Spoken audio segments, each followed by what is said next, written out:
Allah SWT menegur Rasulullah bahwa ijtihadnya itu salah. Dalam surat Al-Anfal ayat 67 dan ayat 68, ya, Allah SWT berfirman, karena setelah perang Badar ini Allah menurunkan surat Al-Anfal full utuh. Maka li nabiyyi an yakuna lahu asra hatta yuthkina fil ard turiduna ardad dunya wallahu yuridul akhirah wallahu azizun hakim.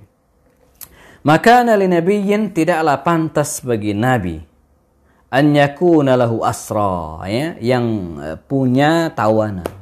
Enggak boleh, kata Allah. Tapi yang berlalu sudahlah. Sudah berlalu, gitu kan? Jadi intinya Allah SWT menegur Rasulullah dalam firman ini, bahkan membenarkan Umar. Karena itu kalau kita bicara biografi Umar bin Khattab, ada banyak ayat gitu kan yang turun atas kemauan Umar gitu ya. Jadi Umar itu pengen ini, turun. Misalnya sholat di belakang makam Ibrahim. Ya, kalau sekarang kita kan sunnah sholat di belakang makam, itu kemauan Umar. Umar meminta, berdoa dan bicara kepada Rasul agar menjadikan makam Ibrahim itu sebagai musallan, gitu kan, sebagai tempat sholat. Maka dijadikanlah hal itu, ya. Jadi atau misalnya yang lainnya, dia tidak boleh melaksanakan sholat untuk jenazah orang-orang munafik. Wala tusalli ala ahadin minhum mata abada, dalam surah At-Taubah, ya.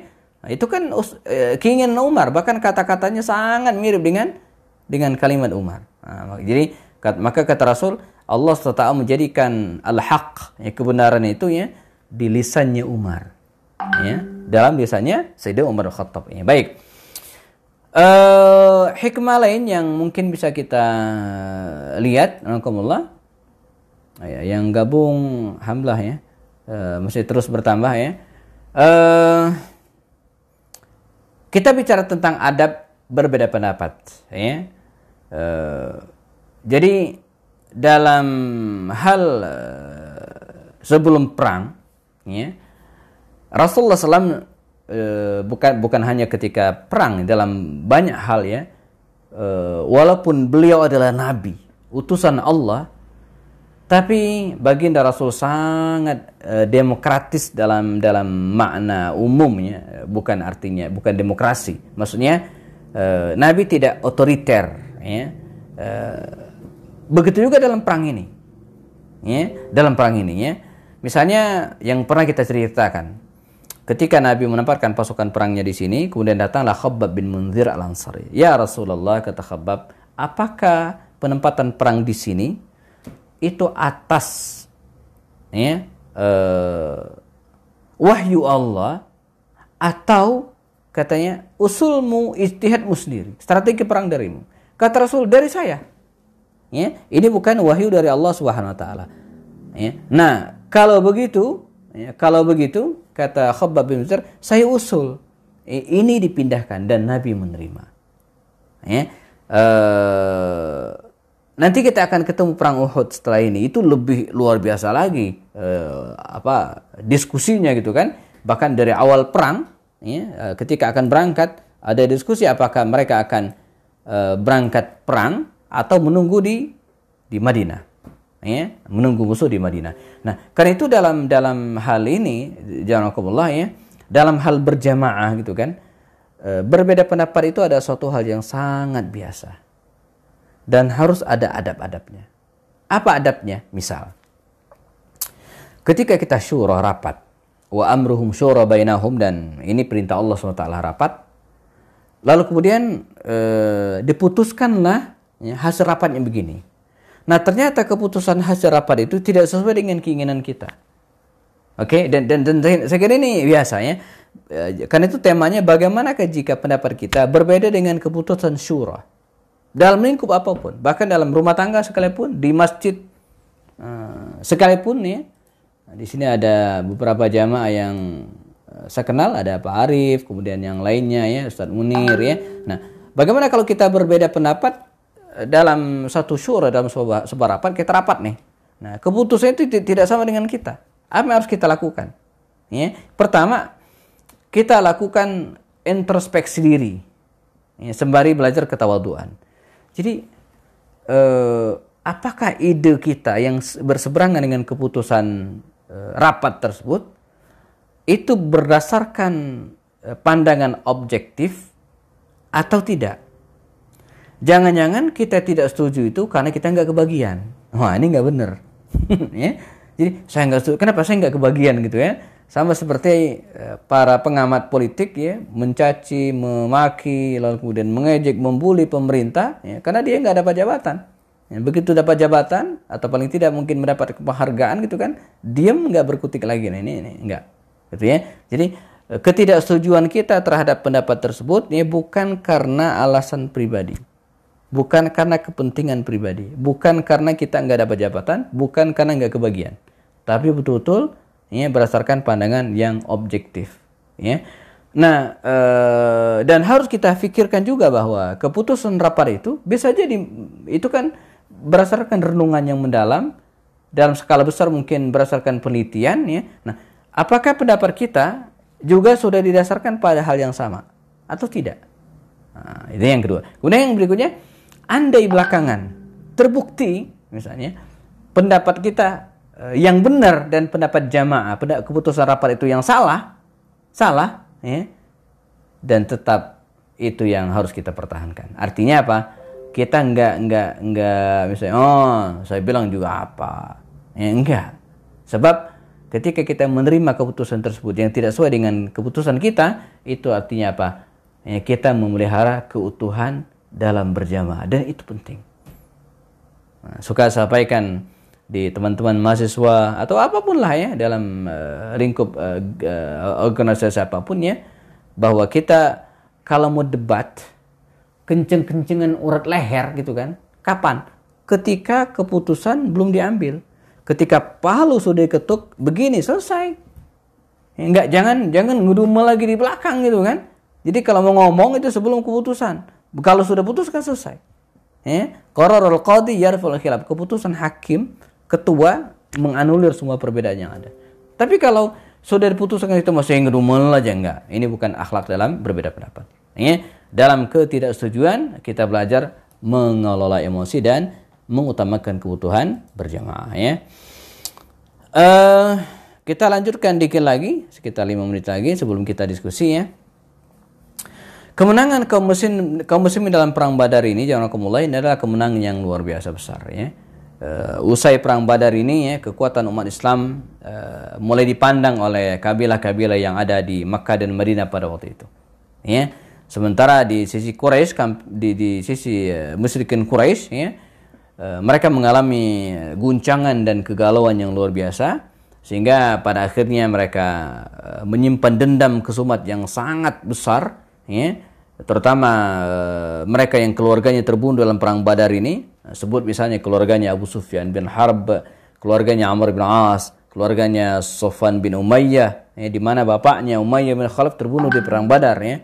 Lalu kemudian keluarganya Ikrimah bin Abu Jahal, di mana Abu Jahal terbunuh di medan perang ya. Keluarganya Khalid bin Walid, ya, Khalid bin Walid, di mana banyak kabilah Bani Umayyah itu yang gugur dalam perang Badar ini. Nah, 5 tokoh anak muda ini, Abu Sufyan bin Harb, Sofwan bin Umayyah, Ikrimah bin Abu Jahal, lalu kemudian siapa lagi tadi itu ya, Amr bin As dan Khalid bin Walid, mereka berkumpul dan terbentuklah pasukan yang angkanya mencapai 3.000 orang ya, dan mereka berniat menyerang Madinah. Dan inilah yang menjadi cikal bakal ya, terjadinya perang Uhud yang akan kita bahas pada beberapa pertemuan berikutnya insyaallah. Bisa ditambahkan juga beberapa hikmah dan ibrah yang bisa kita ambil dari peristiwa ini ya. Alhamdulillah. Selain strategi, doa juga penting. Bahkan Nabi pun berdoa. Dalam perang ini, doa Nabi sangat lantang. Allahumma ya Allah, intahlak hadhil isabah. Wahai Allah, kalau pasukan ini kalah, kata Rasul dalam doanya ya, lam yabqa ala wajhil ardi ahadun ya'buduk. Enggak ada yang bisa menyembahmu lagi di muka bumi ini. Sampai seperti itu. Nah, makanya dalam konteks apapun doa itu penting. Apalagi kita di tengah musibah seperti ini, di tengah wabah yang enggak tahu ya akan berhenti kapan ya. Doa silahul mu'min, itu menjadi senjata kita. dalam kajian-kajian psikologi bahwa doa itu bukan hanya atau doa itu memiliki dua dimensi. Ya. Pertama dimensi ibadah, jadi doa itu adalah ibadah. Kemudian dimensi yang kedua, ya, doa itu menunjukkan ketawaduan seorang hamba kepada Allah Subhanahu wa taala. Dan dari tinjauan psikologis, ya, doa itu bisa membuat kita lebih percaya diri, ya, lebih punya harapan yang tinggi, ya, ketika kita berdoa. Ya. Orang yang sakit lalu kemudian berdoa, selain itu bagian dari ibadah yang juga akan dikabulkan Allah, tapi itu akan membesarkan hatinya. Makanya kita, misalnya ada yang mau lomba nih, doa dulu. Itu dalam kajian-kajian psikologis itu menambah kepercayaan dirinya. Ya. Nah, jadi ikhtiar doa, ya, itulah tugas manusia. Kemenangan sejati dari Allah, kemampuan strategi, banyaknya pasukan, bantuan malaikat, dan ya, itu bukan jaminan kemenangan. Yang meng-on-off-kan kemenangan itu Allah SWT. Kita cuman bisa usaha. Termasuk mengatasi wabah yang kita alami hari ini. Keyakinan kemenangan justru tidak mengurangi usaha, tapi justru sebaliknya. Jadi kalau kita yakin berhasil, itu tidak membuat kita malah kerjanya minimal. Justru kalau kita yakin menang, kalau kita yakin berhasil, justru kita kerjanya harus lebih maksimal. Sebelum perang, Nabi sempat pidato, dan ini menunjukkan pentingnya taujihat dari pimpinan, dari panglima perang untuk mengobarkan semangat. Karena itu dalam lingkup yang paling kecil, ya, di antara peran seorang pemimpin rumah tangga, seorang ayah, seorang suami adalah memberikan taujihat, memberikan bimbingan, nasihat, advice kepada keluarganya. Apalagi pada masa sekarang, ya, kita harus saling menguatkan. Ini dalam khutbah Jumat yang tadi saya sampaikan di Masjid Al-Hidayah, saya katakan bahwa marilah kita menjaga keutuhan rumah tangga di tengah pandemi ini. Nah, jadi makanya judulnya adalah menjaga keutuhan rumah tangga di tengah pandemi. Karena di Bandung, Kabupaten Bandung, ya, akhir Agustus lalu, di sebuah pengadilan agama, itu di videonya beredar di media sosial, banyak orang yang ngantri untuk cerai gitu kan. Ini kan ironis. Ya, maka corona ini memang membuat kehidupan kita ini bolak-balik. Ya, jadi wabah corona ini membuat sendi-sendi kehidupan kita, ya, jungkir balik, kebalik-balik. Ya. Logikanya wabah corona bikin banyak orang di rumah. Ya, para ayah, para suami di rumah. Mestinya kan membuat rumah tangga mereka semakin akur, semakin harmonis, dan seterusnya. Tapi faktanya tidak. Faktanya tidak, walaupun faktornya banyak. Bukan hanya faktor penyakit corona, tapi juga karena stres, ya, karena penghasilan yang berkurang, faktor ekonomi. Tapi itu harus kita waspadai. Ya.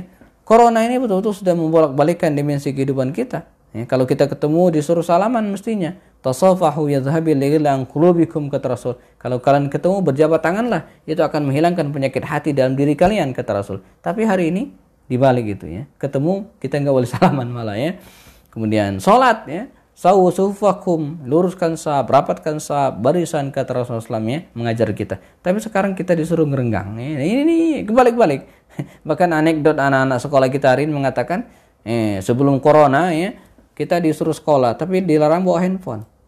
Ya, sekolah tapi nggak boleh bawa handphone. Nah sekarang sebaliknya, kita disuruh pakai handphone tapi nggak boleh sekolah. Jadi udah kebolak-balik. Ya. Nah baik, terakhir alhamdulillah, selepas perang ini Allah SWT menurunkan surat Al-Anfal. Ya. Dan selepas perang Tabuk, ya, Allah menurunkan surat At-Taubah. Ya. Perang Badar adalah perang pertama yang terjadi dalam sejarah kaum muslimin di masa Rasulullah SAW, ya. Perang Tabuk itu perang terakhir. Jadi maka kata Utsman bin Affan, seolah-olah atau sepertinya Allah ingin menyatukan surat Al-Anfal dan surat At-Taubah. Itu kan menyatu tuh, nggak ada pembatasnya dengan basmalah. Maka Utsman bin Affan itu baca, dia nggak pernah putus. Jadi begitu Al-Anfal, dia lanjut At-Taubah. Jadi dianggap ini seperti satu surat.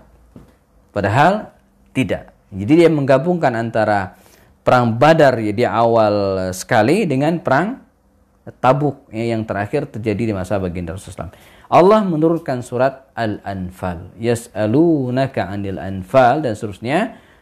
Dan konten surat Al-Anfal ini selain taujihat rabbaniyah sebagai advice dari Allah SWT, juga sebagai panduan bagi kaum muslimin. Di antaranya